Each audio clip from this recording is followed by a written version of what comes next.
Good morning, student. Today I am going to explain you about the factorization by splitting the middle terms. Factorization by splitting the middle terms.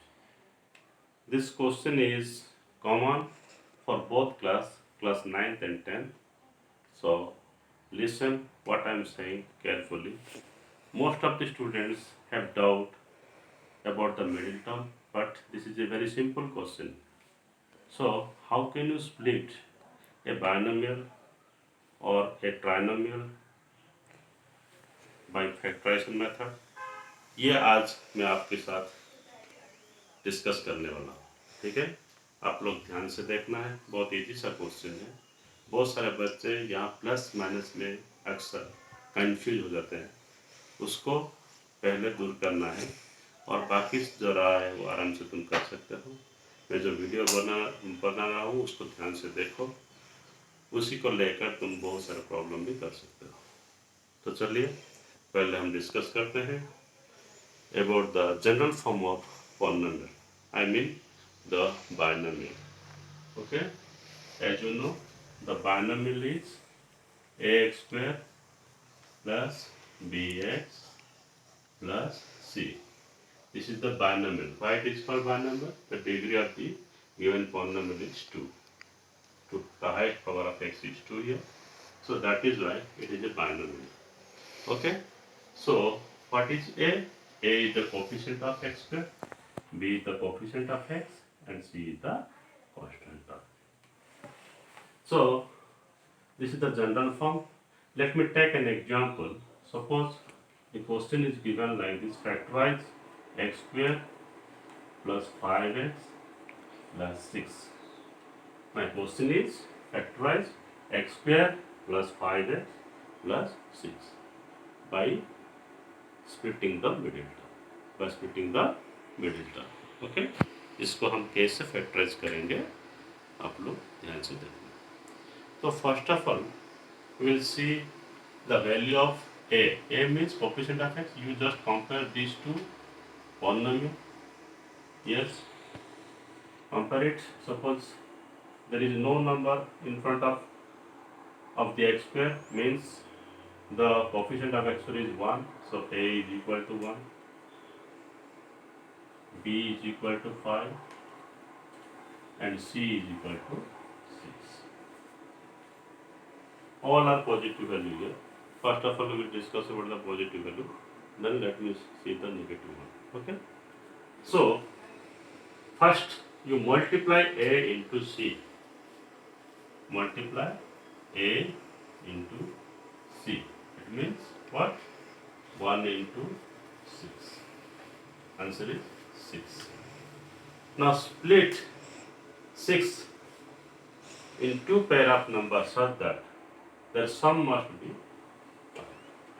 इसका 6 को हम to pair of number में split करेंगे, जैसे कि जिसका सम क्या होना चाहिए? 5. इसको करने के लिए हमको क्या करना पड़ेगा? इसका सारा फैक्टर्स लिखना। 6 का फैक्टर निकालो, 2 3 जा 6, 3 1 जा 6. 6 means 1 into 2 into 3. So now let me see. Suppose 6 का 3 फैक्टर है. पहला 6 कैसा आएगा? 1 6 जा 6. 1 and 6 are two pairs of number. Second one is 2 3 ja 6. Here also pair of number is 2 and 3. So these are the pair of numbers that we multiply with one another, we got the result 6. So see here, 1 into 6 is 6. If we add 1 with 6, the result is 7. 7 is not here. This is 5.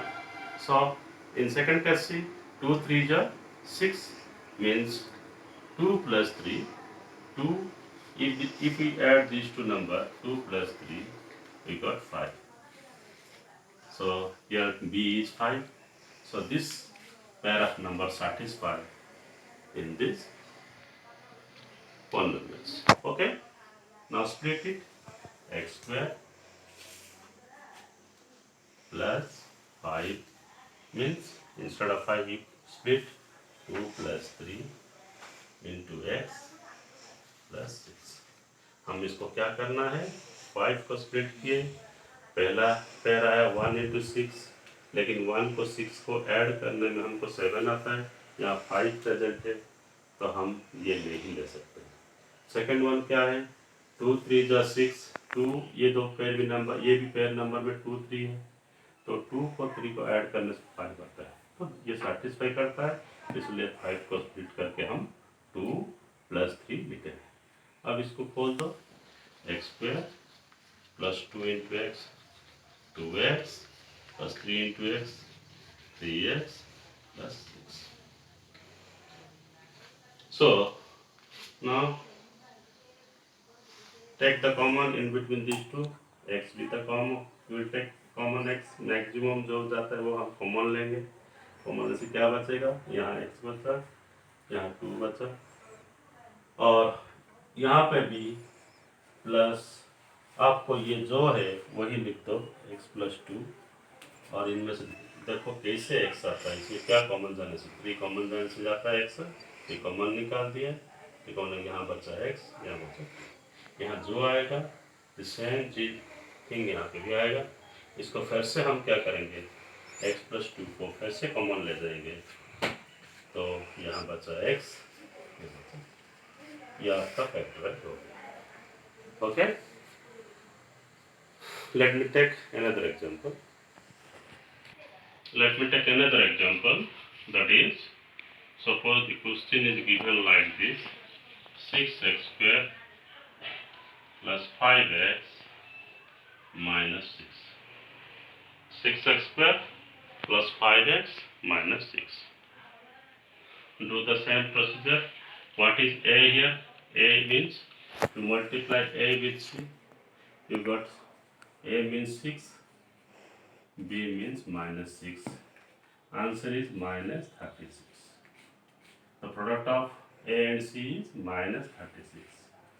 Okay, इसका पहले हम जो किए थे plus वाला किए थे, इसमें आ गया माइनस 36। अगर ये नेगेटिव आता है, केयरफुली यहाँ जो बोलता हूँ वो चीज़ को आपको ध्यान से देखना है, अगर ये नेगेटिव है तो आपको सम नहीं लेना है, स्प्लिट जो बीच में कर रहे हो वो डिफरेंस ऑफ द नंबर्स निकालना है। क्या निकालना है, डिफरेंस ऑफ द नंबर, मतलब आप 36 को पहले प्राइम फैक्टर से निकाल दो, 2 18 जा, 2 9 जा, 3 3 जा, 3 1 जा। सो 36 का प्राइम फैक्टर्स क्या आया, 36 का प्राइम फैक्टर्स क्या आया, 1 into 2 into 2 into 3 into 3। Okay? Now see the pair of number. Here 36 means 1 multiplied by 36. It is 36. The pair of number is 1 and 36. 36 minus 1 means 35. Here 35 is not there, so this is not applicable. Then again take 2 into 18. Second term goes 2. 2 3s are 6 3s are 18. 2 into 18. 18 minus 2. It is 16, not 5. This is also not applicable. Similarly, then 4 into 9. 4 9s are 36 आता है. 9 minus 4. How much? 5. Yes, this is the required splitting numbers. So, instead of 5, you write down 6x square plus 9 minus 4 into x minus 6. आपको समझ में आ गया? मैं तुमको क्या बोला था, अगर हम a को c को मल्टीप्लाई करेंगे तो यहाँ अगर नेगेटिव आ रहा है तो हम जो b को स्प्लिट कर रहे हैं उसको उसका सम नहीं लाना है, डिफरेंस लाना है। डिफरेंस लाते वक्त हमको क्या है, 9 4 जा 36, 9 से 4 अगर माइनस करेंगे हमारा 5 आ रहा है। अब इसको एज यूजुअल आप कर लो, 6x² plus 9x minus 4x minus 6। Take the common here, 6 and 9, the maximum common is here 3, and x square x you will take the 3x common, and the rest here 2x is remaining, here also 3। Okay, यहाँ पे 3x common जाने के बाद यहाँ 2x बचा है और यहाँ क्या बचा है, 3 बचा है। यहाँ माइनस साइन डाल दो, सेम चीज़ आप लिख दो 2x प्लस 3, और अब देखो इसमें क्या कॉमन जाता है, -2 जाता है। जो कॉमन जाता है उसको लिखना है। यहाँ जो आएगा यहाँ भी बढ़ जाएगा। यहाँ साइन में कुछ चेंज नहीं होगा। यहाँ अगर जो साइन है वो साइन लिख के इनमें से जो कॉमन निकलता है लिख दो, पहला वाला टर्म को रिपीट कर लो, ठीक है। अब 2x माइनस 3 प्लस 3 फिर से कॉमन जाता है, कॉमन निकालने के बाद यहाँ बचा 3x minus 2। This is the factorization of the second question. पहला वाला क्वेश्चन में मैं आपको सम बताया था, सम ऑफ नंबर में बताया था स्प्लिट किए थे, अब डिफरेंस ऑफ नंबर में स्प्लिट किया। एक चीज़ आपको ध्यान रखना है, a इंटू सी करने के बाद अगर वो नेगेटिव आ रहा है, आप डिफरेंस ऑफ 2 नंबर निकालना है, बीच में जो निकल के वो स्प्लिट करना है। अगर वो प्लस वैल्यू आता है तो उसको सम ऑफ द टर्म, बीच को सम ऑफ द टर्म में आपको स्प्लिट करना है। Okay okay, now let me see how can you factorize a trinomial. Binomial का तो आप पढ़े हो, ट्राइनोमियल को कैसे फैक्टराइज करते हैं। यहाँ पे मैं क्लास 8 में आपको हिट एंड ट्रायल मेथड बताया था, वही hit and trial method use करना है। Suppose p of x is equal to x³ plus 6x² plus 11x plus 6। x के बदले में 1 डालो, 1 प्लस 1 डालोगे, प्लस 1 में इसका आंसर 0 नहीं आया। हमको क्या है, p ऑफ x को 0 बनाना है। 0 बनाने के लिए क्योंकि इसका फैक्टर एक फैक्टर का हमको निकालना पड़ेगा, p ऑफ x को 0 बनाएंगे। बनने के लिए हिट एंड ट्रायल मेथड में x के बदले 1 डालेंगे, 1 में सेटिस्फाई नहीं हो रहा है तो -1 डालेंगे। तो ये यहाँ पे देखो 1 डालने से क्या था, ऑल आर पॉजिटिव वैल्यू, तो अगर 1 डालेंगे तो ये कभी भी 0 नहीं आएगा। हम -1 डाल के देखते हैं, तो p ऑफ -1 क्या हो रहा है, -1 का क्यूब प्लस 6 इंटू -1 का स्क्वायर प्लस 11 इंटू -1 प्लस 6, मतलब -1 का क्यूब -1 आया, -1 का स्क्वायर +1 इंटू 6 प्लस 6 हो गया, 11 इंटू -1 -11 हुआ, और 6 प्लस, मतलब 6 प्लस 6 हाउ मच, 12, -1 -11 मिलके -12 कैंसिल हो गया, 0 आया। तो -1 इसमें सेटिस्फाई हो रहा है, तो p of x is equal to -1 डाले थे, तो इसमें एक फैक्टर मिल गया। One factor is x plus 1, एक फैक्टर हमको मिल गया x प्लस 1। तो ये फैक्टर को इसके साथ डिवाइड करना पड़ेगा। ओके, तो ये तो हमको एक फैक्टर मिल गया।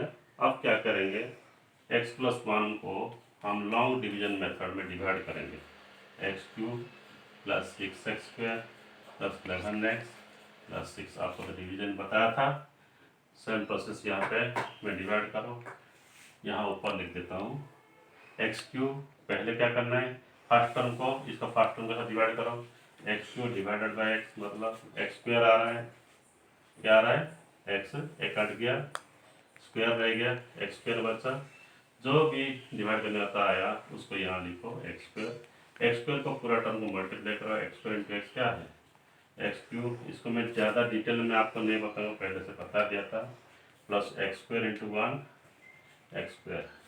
Now subtract it, minus cancel, 6 minus 1 x², it is 5x² plus 11x।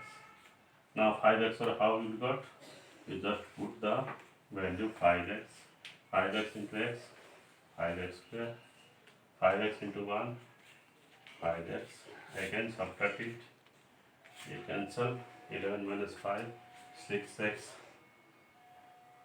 plus, here 6 is there, you put the value 6 here, now again put 6 into x, 6x, plus 6 1 is 6, minus minus cancel, 0. Divide करने के बाद हमको एक binomial मिला, यहाँ binomial क्या मिला, x² plus 5x plus 6, again x² plus 5x plus 6। अब ये बाइनोमियल को तो स्प्लिटिंग करना आपको आता है, जस्ट इससे पहले मैं आपको बता रहा हूँ, सेम टू सेम बीच में क्या आना चाहिए, 5 मल्टीप्लाई करने 6, 2 3 4 6, 2 प्लस 3 5, मतलब ये तो सब प्लस है, तो ये हमको सम करना पड़ेगा, 5 को स्प्लिट सम में करना पड़ेगा, मतलब 2 plus 3 into x plus 6, x² plus 2x plus 3x plus 6, take the common, x common निकालने के बाद यहाँ पे आया x प्लस 2, यहाँ 3 कॉमन निकालने के बाद आया x plus 2, again take common x plus 2, you got here x, so ये दो फैक्टर आ गया, पहले तो x प्लस 1 निकाले थे, therefore x³ plus 6x² plus 11x plus 6 is equal to x plus 1 पहले आया था, अब आया x into x plus 2 into x plus, इसी तरह आप बाइनोमियल को एक्सप्रेस कर सकते हो। उम्मीद करता हूँ आपको समझ में आया होगा। ये अक्सर बच्चे बहुत गलती करते हैं प्लस माइनस में, इसको ध्यान रख के, और बहुत सारे क्वेश्चन आपको बुक्स में मिलेगा, उसको प्रैक्टिस करो। Have a good day.